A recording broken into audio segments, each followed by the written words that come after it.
खेत्रीगांव केंद्र की प्रजा मियामबु तराम नौचगे अमदी नोलंगना खुरुमजरी हयेंसी अखोई खेत्रीगांव केंद्र की अमदी मणिपुर पुंबगी इलेक्शन हाइदोकन मिनी हौखिबा चही खरसिदा असी खेत्रीगांव केंद्र की प्रजा मियामना इलेक्शन की मक्ता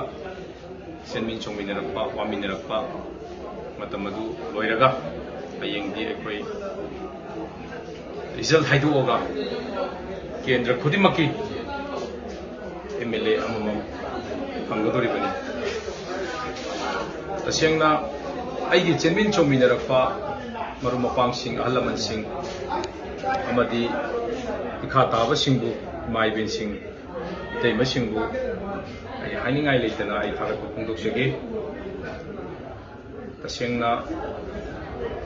सांग्रब मतमसिदा आइगी मक्ता थमोय सेंगना वाबिरक्पा मसिगी मक्ता सिंगबा ngamroidaba laman aingonda tonjanbiribani aingonda tonjanbirabani tasengna aina ngasi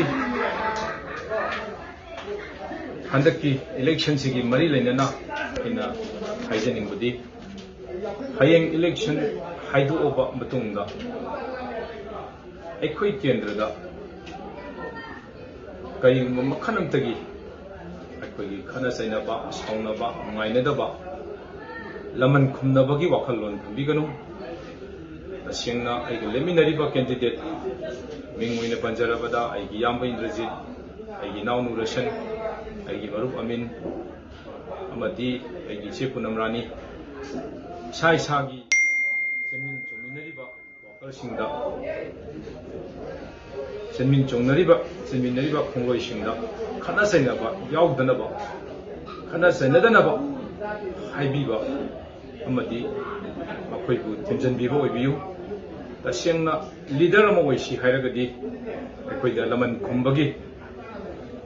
नत्रगा यक्नबा थंबगी थबकसे तौबिगनु असी इलेक्शन से सेंगना लेपिबा कैंडिडेट अखोइ लोइनमक कानी हाइबगी थाजबा आक्तनी अखोइना लेपिबा सिंगसी आई सामगना इलेक्टेड अमा ओइरगसु